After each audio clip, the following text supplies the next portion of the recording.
नमस्कार दोस्तों, dear students.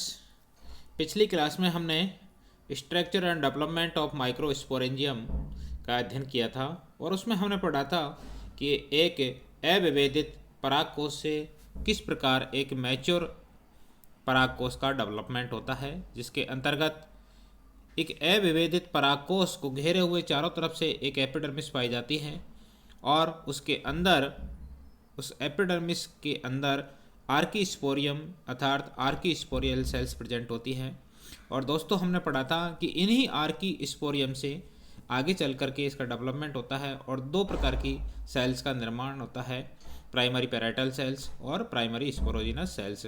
और ये जो प्राइमरी स्पोरोजिनस सेल्स हैं, इन्हीं से आगे चल करके माइक्रोस्पोर मदर सेल्स का विकास होता है, डेवलपमेंट होता है और उनमें मियोसिस की क्रिया के द्वारा माइक्रोस्पोर्स का पोलन ग्रेन का डेवलपमेंट होता है।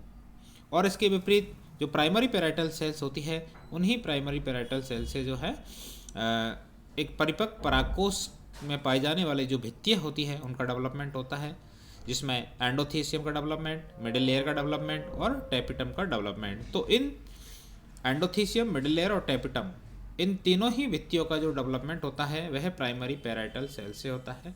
अर्थात हम कह सकते हैं कि इन तीनों ही भित्तियों का जो डेवलपमेंट होता है वह आर्कीस्पोरियल सेल से होता है। जबकि जो सबसे बाहरी आउटर मोस्ट लेयर होती है एक एंथर की, जिसे कि एपिडर्मिस कहा जाता है, उसका डेवलपमेंट आर्कीस्पोरियल सेल से नहीं होता है। अर्थात हम कह सकते हैं कि इसका डेवलपमेंट प्राइमरी पैराइटल सेल से नहीं होता है।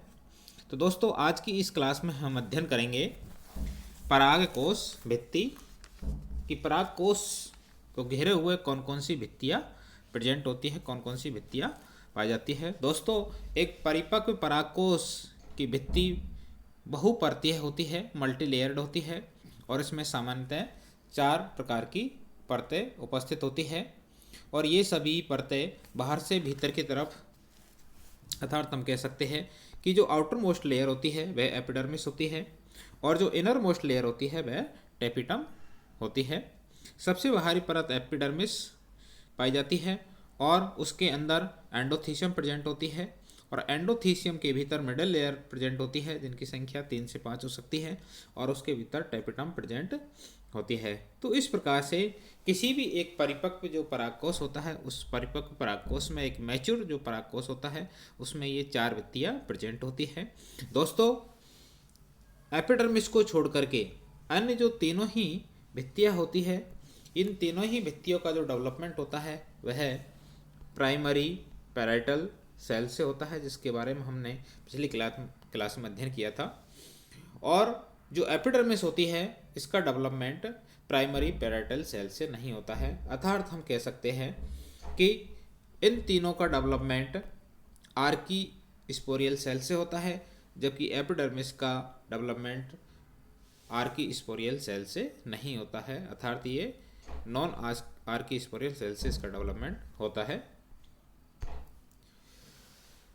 अब हम एक एक करके चारों ही भित्तियों का अध्ययन करते हैं।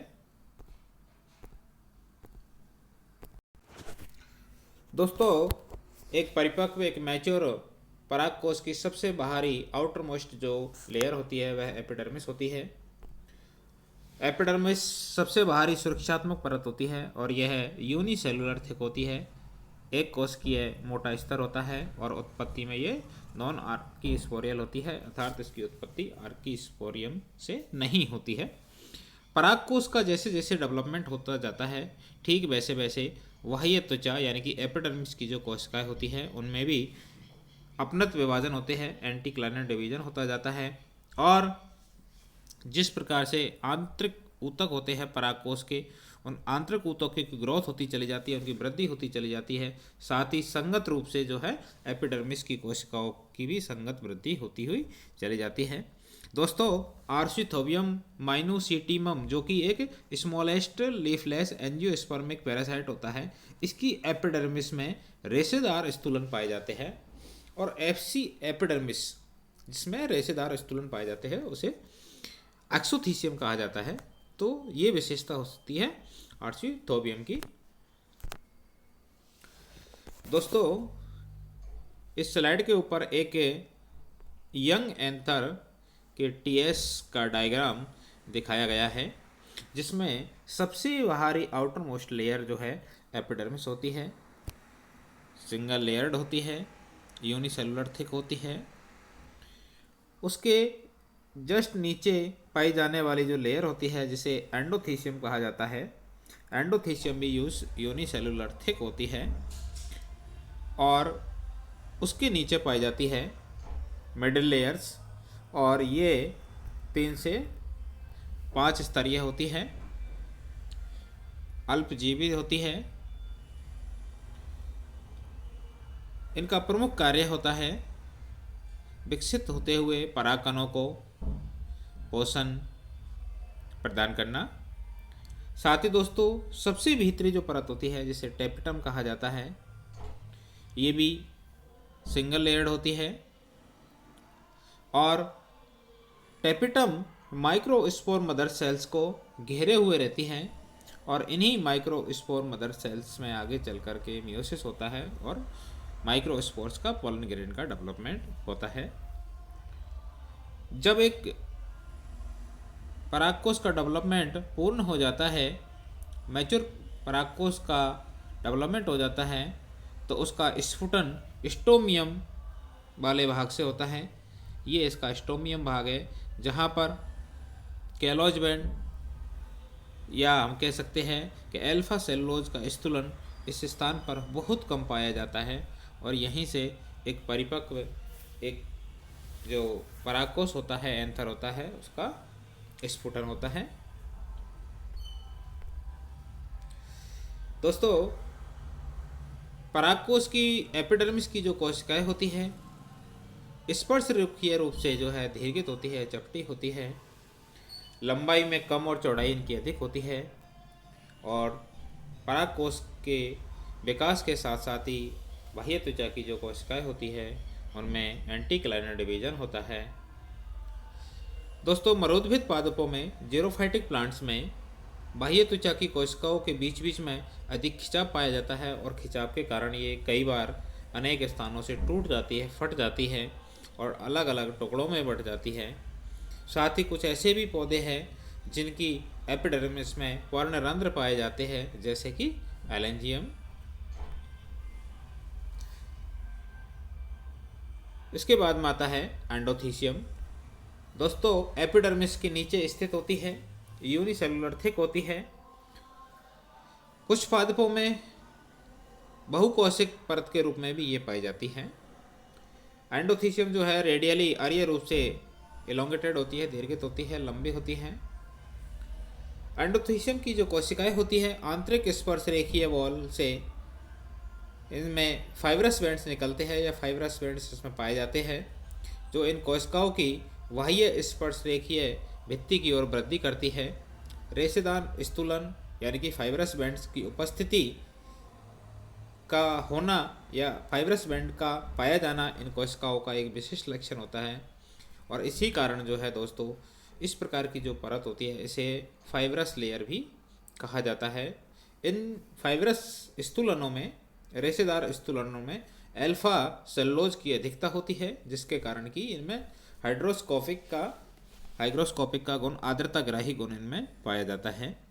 एंडोथीसियम के कुछ स्थानों पर कैलोज बैंड और स्थूलन जो है एब्सेंट होता है, और इन स्थानों को स्टोमियम कहा जाता है, और इन्हीं स्टोमियम वाले भागों से जो है एक परिपक्व जो परागकोश होता है उससे इसका स्फुटन होता है, और जो पोलन ग्रेन होते हैं, माइक्रोस्पोर होते हैं, वो रिलीज हो जाते हैं। आर्द्रताग्राही गुण और बाह्य व आंतरिक स्पर्श रेखीय भित्तियों में विभेदित प्रसार के कारण जो है एंडोथीसियम की जो परत होती है, वो कोशिकाएं होती है, वो परिपक्व अवस्था में इन परागकोश की भित्तियों के टूटने में सहायक होती है, सहायता करती हैं, और इनका जो स्फुटन होता है वह लॉन्गिट्यूडनली होता है, अनुदैर्घ्य रूप से होता है। दोस्तों क्लिस्टोगैमस फ्लावर्स और हाइड्रोकैरोटेसी फैमिली के कई सदस्यों के जो परागकोश होते हैं उनमें एंडोथीसियम की कोशिकाओं का पूर्ण रूप से अभाव पाया जाता है।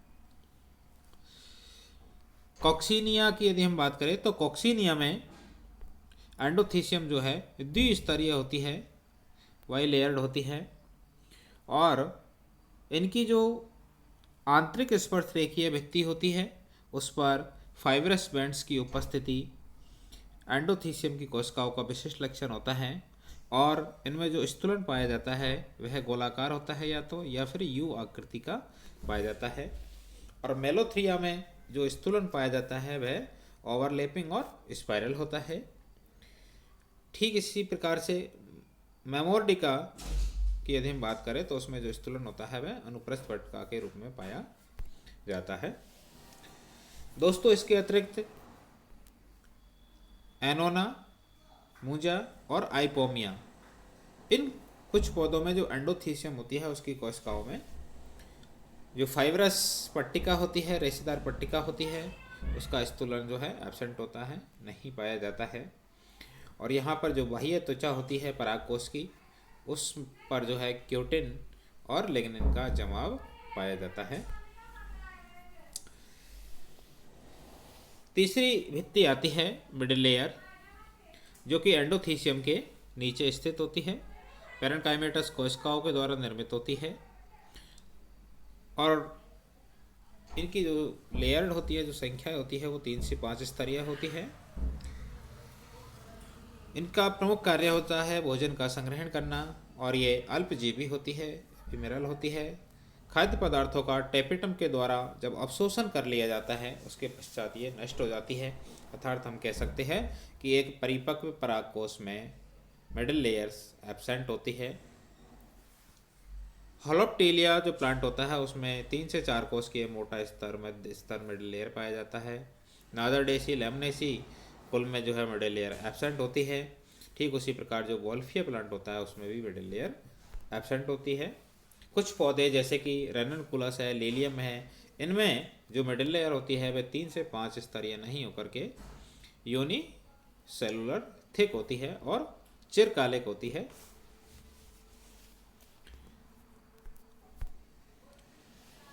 नेक्स्ट इनर मोस्ट लेयर आती है, इनर मोस्ट वॉल आती है, टेपिटम। दोस्तों, यह माइक्रोस्पोरेंजियम की सबसे भीतरी परत होती है, जो कि संरचनात्मक और एक क्रियात्मक दृष्टि से सर्वाधिक महत्वपूर्ण परत मानी जाती है।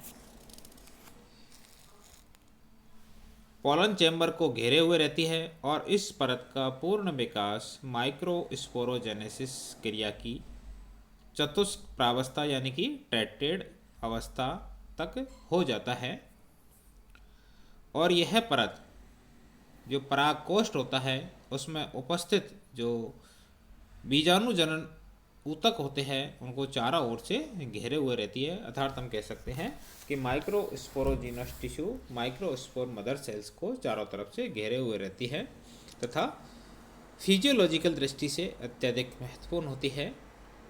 और स्पोरोजिनस टिश्यू को प्राप्त होने वाले समस्त भोज्य पदार्थ इसी परत से होकर के गुजरते हैं। सामान्यतः वैसे टेपिटम जो है एक कोशिकीय परत के रूप में पाई जाती है, और उनकी जो कोशिकाएं होती है उनमें केंद्रक सुस्पष्ट होता है और जीवद्रव्य गाढ़ा होता है। लेकिन कुछ पादप जैसे कि निकोलिया, कॉस्टम, इनकी जो टेपिटम होती है वह 2 या 2 से अधिक परतों से मिलकर के बनी हुई होती है। ऐसी टेपिटम की जो कोशिकाएं होती हैं उन कोशिकाओं में परिणत विभाजन के कारण हो सकता है। टेपिटम की कोशिकाएं स्वतंत्र रूप से विभाजित होती है और परिधि से केंद्र की ओर फैलाव इनमें पाया जाता है।